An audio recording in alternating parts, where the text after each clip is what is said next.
Alors bonjour à toutes, aujourd'hui je viens vers vous pour vous faire un petit bilan de l'activité sur la synthèse additive des couleurs et puis ensuite pour voir ensemble la correction des exercices. Donc sachant on partait d'une situation déclenchante, donc il nous disait que Patrick et Benoît vont au théâtre. Patrick repère les projecteurs rouges et verts et affirme à Benoît que tu verras quand ils allumeront les projecteurs, on verra la scène éclairée en jaune. Et le but pour nous c'était de savoir s'il avait raison. Sachant que c'est pas précisé dans le texte ici, mais donc on considère que les deux projecteurs éclairent une scène qui est blanche. Alors l'hypothèse pour nous, ça serait de savoir si la superposition d'un éclairage rouge et un éclairage vert donne du jaune, comme c'est représenté ici sur la scène. Est-ce que c'est réellement ce qui se produit? Alors pour ça, qu'est-ce qu'on pourrait proposer comme hypothèse? Tout bêtement, il faudra arriver à avoir un faisceau de lumière rouge, un faisceau de lumière verte pour pouvoir les faire se superposer. On dit qu'ils s'additionnent, et du coup, voir si on obtient bien une couleur jaune, tout ceci sur un écran blanc. Alors pour ça, on pourrait réaliser l'expérience avec le matériel du labo de science. Dans ce labo de science, donc, on a des sources lumineuses de ce type-là, qu'il faut alimenter avec un générateur. Ces sources lumineuses ont la possibilité d'envoyer 3 faisceaux, donc 2 faisceaux latéraux, donc il y en a un ici, il y en a un ici, et puis un faisceau central qui est là. Ces 3 faisceaux, à la base, c'est des faisceaux de lumière blanche. Ensuite, les 2 latéraux, on peut faire pivoter, là il y a des petits clapets, en fait, avec des miroirs. On peut les faire pivoter de manière à faire se chevaucher les faisceaux lumineux. Et donc nous ici, dans l'expérience dont on parle, on partirait d'une expérience où on aurait rajouté, donc du coup, sur le faisceau central, un filtre vert, de manière à ce que ce qui sort ici, ça soit de la lumière verte. Sur celui-ci, on aurait rajouté un filtre rouge, de manière à ce que ce qui sort, soit de la lumière rouge, et puis on n'utiliserait pas le troisième, et puis on ferait se chevaucher les 2 faisceaux lumineux, si on fait cette expérience, on voit qu'on obtient effectivement du jaune.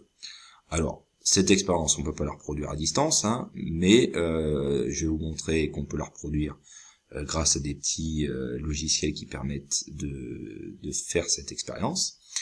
En conclusion, par rapport à notre hypothèse de départ, cette expérience nous permet bien d'obtenir du jaune à partir du vert et du rouge, donc a priori Patrick avait raison.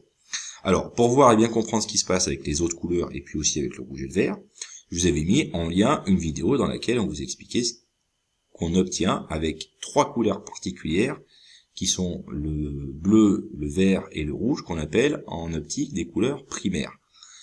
On va voir que ces 3 couleurs primaires, pourquoi? Parce que c'est celles-ci qui nous permettent d'obtenir toutes les autres couleurs possibles.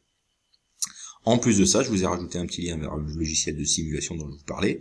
Ce logiciel, donc, ici, vous avez dans ce logiciel 3 projecteurs, un bleu, un rouge, un vert, et puis vous pouvez ici mettre une certaine quantité de rouge, une certaine quantité de vert, une certaine quantité de bleu. Alors ça pourrait être utilisé dans l'exercice 2 qu'on verra tout à l'heure, sauf que les intensités, c'est pas facile ici en fait de bien fixer le nombre du bas à la valeur qu'on veut obtenir. En tout cas, vous voyez que ça peut aller d'une intensité de 0 jusqu'à une intensité de 255. Donc 256 possibilités. Pareil pour le vert et pour le bleu. Alors, je vais les mettre au maximum. Là, ce que je veux voir, c'est qu'est-ce qui se passe quand on mélange dans les mêmes conditions du rouge et du vert. Donc, je mets le rouge à 100%. Vous voyez qu'on obtient donc du rouge sur la scène. Et puis, je mets du vert à 100%. On voit que sur la partie où les deux couleurs se chevauchent, donc elles s'additionnent, on voit qu'on obtient bien du jaune. Alors, avec les autres couleurs, je peux aussi faire d'autres mélanges. Donc maintenant, je vais enlever le vert. Et puis, je vais mettre du bleu avec le rouge qui est toujours à fond. Donc ici, on voit qu'on a une partie centrale avec une couleur qui ressemble à du violet, qu'on appelle du magenta. Et enfin, si j'enlève le rouge maintenant, et que je mets le vert et le bleu, j'obtiens une zone où les deux couleurs se chevauchent, qui a une couleur un peu bleu ciel, qui s'appelle du cyan. Voilà pour les expériences. Alors, par rapport à ça, donc, on retrouve bien ce qu'on a dit ici, qu'avec le vert et le rouge, on obtient du jaune, et puis on a pu voir aussi avec les deux autres couleurs, que sont le vert et le bleu, qu'on peut obtenir donc 3 teintes différentes, en les mettant dans les mêmes conditions. Après, on verra qu'on peut en obtenir une multitude de plus. Alors, au niveau du bilan, donc à retenir, ce qu'on vient de faire, ça s'appelle la synthèse additive, des lumières colorées. Pourquoi additive? Parce que c'est des lumières qu'on va se faire superposer, donc elles vont s'ajouter. Dans cette synthèse additive, il existe 3 couleurs primaires. Les 3 couleurs primaires, dont je vous ai parlé précédemment, c'est le bleu, le vert et le rouge. Grâce à ces trois couleurs-là, on va voir qu'on peut obtenir d'abord des couleurs qu'on appelle des couleurs secondaires, mais surtout qu'on peut obtenir par la suite n'importe quelle couleur possible. Aucune d'entre elles n'est obtenue quand on ajoute les autres, ce qui veut donc dire que c'est pour cette raison qu'on appelle ça des couleurs primaires. C'est elles qui permettent de faire ensuite tout le reste, mais on ne peut pas les obtenir, elles, à partir d'autres couleurs. Alors, au niveau de la synthèse additive des couleurs qu'on vient de voir, on a vu que si on superpose, par exemple ici du vert et du bleu, on obtient une couleur qui s'appelle du cyan. Quand on superpose du rouge et du vert, ici on obtient du jaune, et puis du bleu et du rouge, ici on obtient du magenta, que je vous ai remis ici. Ces trois nouvelles couleurs qu'on obtient, c'est des couleurs qu'on obtient à partir des couleurs primaires. On appelle ça des couleurs secondaires. Primaires, c'est les premières, et secondaires, c'est les deuxièmes. Et si on prend les trois couleurs primaires et qu'on les superpose, on voit qu'il y a une partie centrale dans laquelle il y a du blanc. Pourquoi? Parce que, du coup, ces trois couleurs primaires, c'est celles qui permettent de reproduire la lumière blanche. On a vu dans le chapitre précédent la décomposition de la lumière blanche. Quand on fait passer une lumière blanche dans un prisme, elle est décomposée, et on voit toutes les couleurs de l'arc-en-ciel derrière. Mais dans ces couleurs de l'arc-en-ciel, il y en a trois plus précisément qui sont très importantes.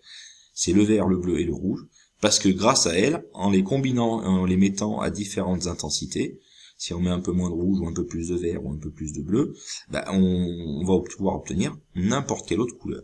Alors, c'est le principe donc de la synthèse additive, et cette synthèse additive elle est utilisée en photographie, pour la télévision, notamment pour n'importe quel écran, comme les écrans de télé ou d'ordinateur. Chaque pixel d'un écran, donc pixel c'est un tout petit point sur l'écran, il y en a des millions de pixels sur un écran, mais sur chaque pixel il y a trois luminophores, un rouge, un vert et un bleu, et chaque luminophore en fait on va pouvoir le mettre à différentes quantités, de manière à mettre un peu de rouge, un peu de vert, un peu de bleu, et à chaque fois on va obtenir une couleur différente. Voilà pour le principe des écrans qu'on verra un peu plus tard dans l'exercice 2. Ensuite, par rapport à ce qu'on vient de voir là, il existe ce qu'on appelle des couleurs complémentaires. Deux couleurs complémentaires, c'est deux couleurs, quand on va les additionner, qui nous permettent d'obtenir du blanc.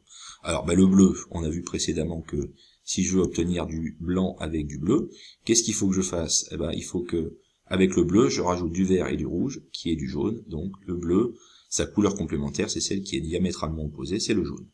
Pour le vert, si je veux obtenir du blanc avec du vert, il faut que je rajoute du bleu et du rouge, c'est-à-dire du magenta, qui est la couleur diamétralement opposée au vert. Et pour le rouge, si je veux obtenir du blanc, il faut rajouter du bleu et du vert.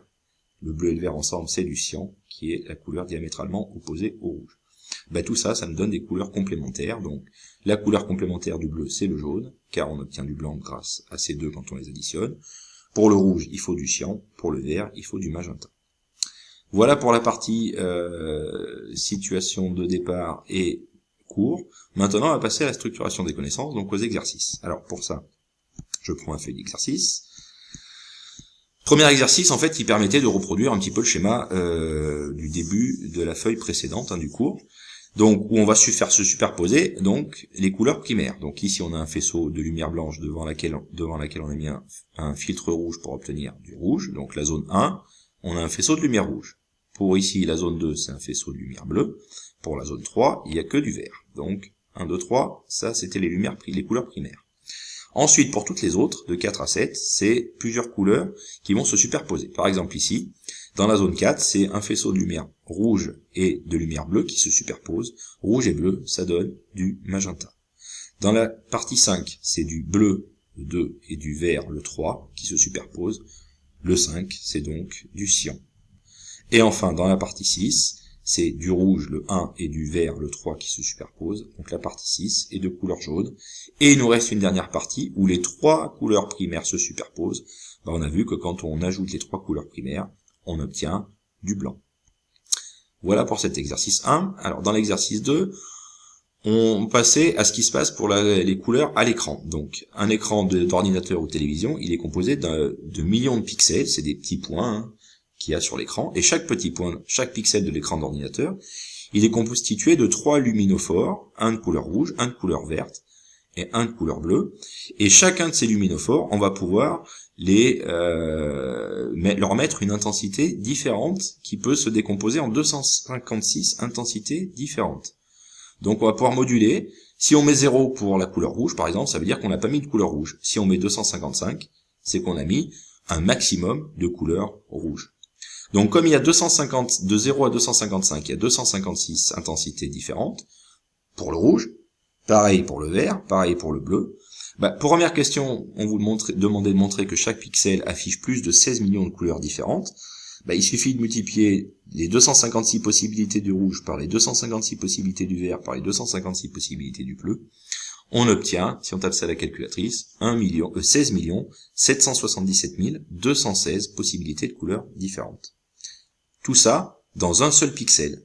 Et ensuite, donc, on peut reproduire ça des millions de fois pour tous les pixels de votre écran. Quelle synthèse des couleurs s'applique à un écran d'ordinateur? Donc la synthèse, c'est qu'on va ajouter un peu de bleu, un peu de rouge, un peu de vert. On a vu que ça s'appelle la synthèse additive, RVB en français, rouge, vert, bleu. RGB en anglais, ça sera red, green, blue. Ensuite, donc, je vous ai proposé d'essayer de retrouver des couleurs à partir de certaines intensités lumineuses, et ensuite, l'inverse, retrouver quelles doivent être les intensités lumineuses pour obtenir certaines couleurs. Alors, je vous ai mis un petit logiciel qui n'était pas très pratique à régler pour mettre, par exemple, ici, le vert à 124 et le bleu à 255.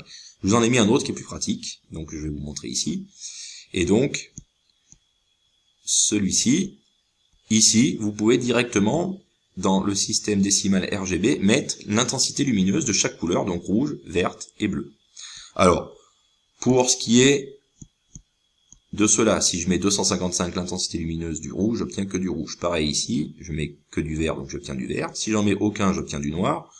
Si je les mets tous à fond, donc je mets le rouge, le vert et le bleu, j'obtiens du blanc.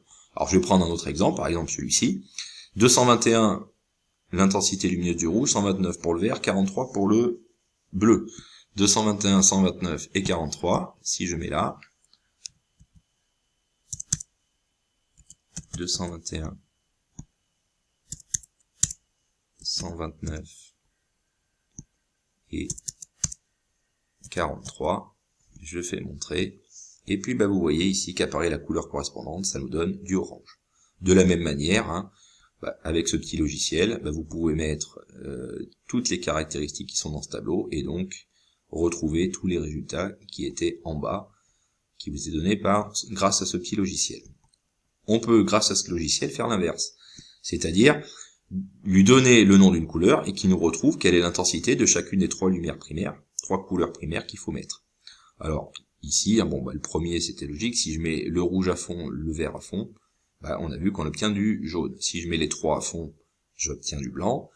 Maintenant, si je prends celui-ci, 165, 42, 42, comment je l'ai trouvé? J'ai juste été taper marron dans mon petit logiciel. Si ici, je viens regarder la couleur nommée et je vais à brown comme marron en anglais, il est là. Le brown, vous voyez qu'il y a 165 en intensité pour le rouge, 42 pour le vert, 42 pour le bleu. C'est ce que j'ai mis ici. De la même manière pour le rose, qui se dit pink en anglais. Si je vais à pink, alors, si vous n'êtes pas très fort en anglais, vous avez vu qu'il y a quand même les couleurs qui sont derrière. Si je vais à pink, 255 pour le rouge, 192 pour le vert, 203 pour le bleu. C'est ce que je vous ai mis ici. Voilà. Donc si on n'avait pas ce petit logiciel, c'est plus difficile de trouver exactement la couleur qui correspond à la bonne teinte. Donc c'est pour ça que c'était plus pratique et que je vous ai mis ce petit logiciel. Dernier exercice, donc on vous disait qu'en vieillissant le linge jauni, les fabricants de lessive mettent une teinture bleutée dans leur détergent. Pour quelle raison? Si le linge est jauni, si on veut le faire redevenir blanc, on a vu que avec du jaune, pour que quelque chose apparaisse blanc, il faut lui rajouter du bleu. Donc c'est pour cette raison que, comme le bleu est la couleur complémentaire du jaune, si on prend du jaune, qui est en fait une superposition de rouge et de vert, et que je lui rajoute du bleu, ça va permettre au linge de réapparaître blanc. C'est ce que je vous ai mis dans la conclusion, là. Le bleu et le jaune sont des couleurs complémentaires. Le mélange des deux donne du blanc. Voilà pour cette vidéo, j'espère qu'elle vous aura été utile, et à bientôt.